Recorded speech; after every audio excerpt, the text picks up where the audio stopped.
Olá, minha musa co-criadora. Bem-vindas ao episódio 10 da terceira temporada do Manifesting with Ali. Mais 2 episódios e a gente termina essa temporada. Estou muito feliz de ter você aqui. E se você é nova por aqui, eu sou a sua host, a Alê. Eu sou professora e neurocientista comportamental. E aqui a gente fala sobre neurociência aplicada às leis universais. E eu tô aqui para te entregar as ferramentas, os recursos, as estratégias baseadas em ciência para que você manifeste a realidade dos seus sonhos mais ousados. Eu tô aqui para te lembrar que o universo não está economizando para quem sabe pedir e se alinhar. Eu também sou criadora da escola de materialização, a Women's Wealth and Wellbeing, que significa bem-estar e riqueza de mulheres. E essa escola é um espaço dedicado a aulas sobre materialização e atração em várias áreas da vida, sabe? Dinheiro, saúde, relacionamento e, acima de tudo, como cultivar uma relação mais profunda e amorosa com você, porque é isso que faz você atrair tudo que você quer para sua vida. O que sempre me intrigou muito, sabe, ao longo da minha jornada como professora, foi sempre o comportamento humano, sabe? No início, eu comecei a estudar neurociência com o objetivo de compreender melhor mesmo a comunicação e a linguagem, essa é a verdade. Mas o que realmente me encantou foi a área comportamental e foi por isso que eu decidi seguir a minha formação nessa direção. É muito comum que o comportamento seja a mesma porta de entrada para a gente analisar o indivíduo, né? E quando a gente fala de comportamento, a gente não está tratando só de aspectos motores ou psicológicos, não, tá? Mas também de ações mais complexas, sabe, do nosso corpo, como aprendizado, memória, cognição, autoconsciência, intelecto, personalidade.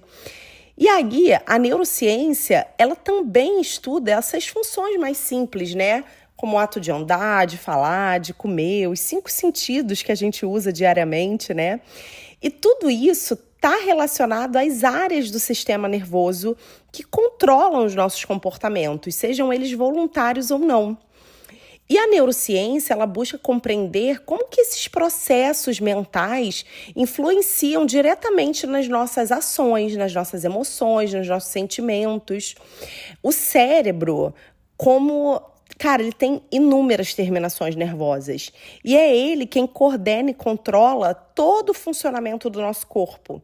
E aí, através dele, que a gente consegue entender cientificamente o porquê de cada ação e reação. As emoções, por exemplo, elas são uma das características, gente, essenciais, né, no plural. Elas são uma das características essenciais da experiência humana, sabe? Todos nós experimentamos essas sensações, essas emoções, e todas elas são expressas no corpo por meio de respostas motoras, mudanças viscerais e até movimentos estereotipados mesmo, sabe? Como o trabalho dos músculos do nosso rosto, por exemplo, sabe? E foi justamente na conversa com uma aluna essa semana que surgiu a inspiração do episódio de hoje, que é falar sobre o nosso sistema nervoso, né? O sistema nervoso como que eu vou falar para vocês? É uma grande central elétrica e de comando do nosso corpo, sabe? Ele conecta cada célula, cada músculo, cada órgão às informações que vêm do ambiente externo e também da nossa vida interior, né? Ou seja, nossos pensamentos, as nossas emoções, as nossas memórias, as nossas crenças. É através dele que a gente percebe o mundo, que a gente reage a ele e também que a gente cria novas possibilidades de ação. Quando o sistema nervoso está equilibrado, a gente consegue acessar a clareza mental, criatividade, foco e também um estado de presença que permite a gente viver com mais consciência. É nesse equilíbrio que a gente aprende melhor, que a gente regula as emoções, que a gente toma a decisão mais assertivamente, que a gente consegue sustentar a energia necessária para manifestar os nossos desejos.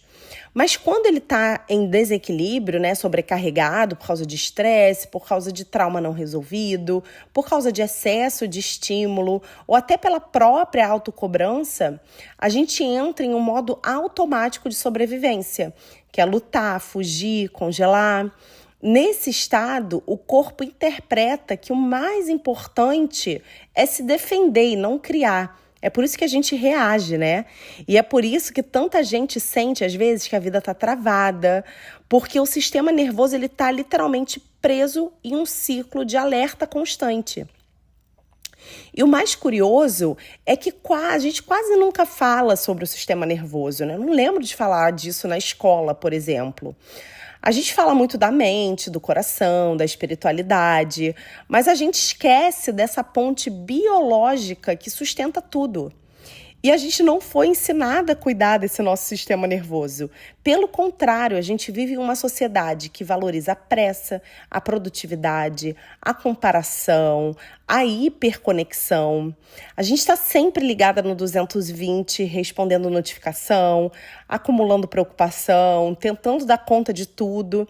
E raramente a gente para literalmente respirar fundo, regular as emoções ou simplesmente estar presente. E aí vem a consequência. Quando a gente vive no automático, sempre aceleradas, em alerta, e sem dar ao nosso sistema nervoso momentos de pausa e de regulação, o corpo encontra um jeito de avisar que a gente não está indo bem. E é nesse ponto que surge a somatização, né? Dores sem causa aparente, gastrite, enxaqueca, insônia, fadiga constante, crises de ansiedade. É como se o corpo começasse a gritar aquilo que a mente insiste em estar calando, sabe? Só que o problema é que muitas vezes, em vez da gente entender esses sinais como reflexos de um sistema nervoso sobrecarregado, a gente tenta só silenciar o sintoma com remédio rápido, com distração, sem olhar para a raiz do desequilíbrio, sabe? Quando a gente nasce, a gente já traz na gente essa capacidade de autorregular o sistema nervoso, mas de uma forma primitiva e instintiva, né? O bebê, por exemplo, ele chora quando ele sente fome, desconforto, medo. E ele se acalma quando? Quando ele mama, quando ele é acolhido no colo, ou quando ele ouve a voz dos pais, né, da mãe, enfim. Esse é o início da regulação. O corpo percebe a necessidade, ele expressa o desconforto e busca o alívio. E aí, com o tempo, a criança aprende a se regular através da relação com o outro, principalmente com os cuidadores. É o que a neurociência chama de corregulação. Quando o adulto transmite segurança, acolhe, nomeia as emoções e ajuda a criança a se acalmar. O sistema nervoso da criança, ele empresta a calma do adulto para aprender a voltar ao equilíbrio. Então, você já percebeu como uma criança pequena, quando ela está chorando, ela se acalma só de sentir o abraço da mãe? Só de ouvir um tá tudo bem? Sabe, a gente dá um beijinho lá onde está doendo? Isso acontece porque o sistema nervoso da criança ainda está em desenvolvimento. E a segurança vem primeiro do ambiente e depois ela vai sendo internalizada. O problema é que muitos de nós, a gente cresceu, né, em ambientes onde essa corregulação, né, ela não aconteceu de forma saudável. Talvez a gente já tenha ouvido frases como eu ouvia tanto. Engole o choro, fica quieta, não é nada, vai passar. Ou a gente vive em ambientes de tensão constante, né? Aos poucos, a gente foi literalmente desaprendendo a sentir e a nomear as emoções. E aí a gente aprendeu literalmente a desconectar do corpo para funcionar. É aqui, na vida adulta, que tanta gente acaba tendo dificuldade em regular o sistema nervoso, porque a gente nunca aprendeu a fazer isso de verdade. Quer dizer, muitos de nós sim e muitos de nós não. E aí, é justamente por isso que a gente cresce sem saber regular as emoções. As emoções, elas têm tudo a ver com o sistema nervoso, porque ele é o grande responsável por interpretar estímulos, gerar reações fisiológicas, criar as respostas que a gente sente no corpo, né? Quando a gente está alegre, quando a gente está triste, quando a gente está com medo, quando a gente está com raiva, não é só algo da mente, é o sistema nervoso todo respondendo, acelerando os batimentos, contraindo os músculos, liberando hormônio, fazendo a gente chorar, tremer, ou ficar eufórica, né? O problema é que quando a gente, na verdade não quando, mas como a gente não aprendeu a lidar com essas respostas desde pequeno, a gente cresce acreditando que a emoção é algo que tem que ser reprimido ou ignorado. Ou que a gente sente vergonha, a gente fala, ai cara, naquela situação eu até chorei, sabe? Porque a gente tem vergonha, né? E a gente acaba reprimindo aquilo. Só que o nosso corpo, ele não esquece. Cada emoção não regulada fica registrada no sistema nervoso como um padrão de alerta. É como se a gente estivesse sempre pronta para reagir e nunca totalmente disponível para criar. E como que a gente sabe que a gente está desregulado? O corpo dá sinais claros. Dificuldade de dormir, fadiga constante, falta de foco, explosão emocional, ansiedade, compulsão, dor de cabeça frequente, problemas digestivos. Emocionalmente, a gente sente irritação, apatia, tristeza sem explicação, ou aquela sensação mesmo de estar travada, né, como eu falei antes. Esses sintomas todos, eles são indicadores de que o sistema nervoso está sobrecarregado. E não são soluções rápidas que ajudam a equilibrar o sistema, mas sim a consistência em pequenas escolhas diárias que devolvem ao seu corpo a sensação de segurança e presença. Quando o corpo encontra esse estado, ele deixa de reagir apenas para sobreviver e ele abre espaço para criar. E é justamente nesse terreno fértil que a manifestação acontece. O movimento físico, por exemplo, é uma das formas mais poderosas de liberar tensão acumulada. A atividade regular, ela melhora a resiliência do sistema nervoso, ela libera neurotransmissor que aumenta a sensação de bem-estar, que devolve a clareza mental. Não precisa ser longo ou complexo. Gente, 10 minutos de caminhada, dança ou qualquer atividade que faça você suar já ajuda a restaurar o equilíbrio. Mas tão importante quanto o movimento também é o contrário, a quietude. Momentos de respiração profunda, de silêncio, de meditação ou até de alongamento suave, sabe? Permitem que o sistema nervoso desacelere. E aí você vai fortalecendo a capacidade dele de voltar ao equilíbrio depois de um estresse, por exemplo. É como se agora, com esse conhecimento, a gente estivesse ensinando ao nosso corpo a encontrar o caminho de volta para casa. Outro ponto essencial é o contato humano. O sistema nervoso, gente, é moldado pelas relações. E por isso que rir, brincar, estar perto de pessoas queridas ou de se engajar em atividades criativas, em grupo, elas misturam ativação e relaxamento de uma forma natural. E não é à toa que depois de uma boa conversa ou de um abraço sincero, a gente se sente, renovada. Outro ponto também é o sono, porque o sono é um dos grandes reguladores do corpo, né? Dormir entre 7 e 9 horas por noite, em horários consistentes, estabiliza as emoções, melhora a memória, aumenta a variabilidade da frequência cardíaca, né? Que é um marcador de equilíbrio interno. Então, criar uma rotina relaxante antes de dormir, reduzir o uso de tela nesse período, potencializa ainda mais esse efeito. E, claro, não vou deixar de citar que, assim, tudo que a gente consome influencia diretamente a nossa regulação. Então, por exemplo, uma das coisas que eu deixei de fazer, assim, há muito tempo, né? A não sei quando eu tô viajando, é evitar refeição pesada ou muito tarde da noite, porque a gente precisa dar ao nosso corpo a chance de reparar, sabe? De se reparar durante o sono, sabe?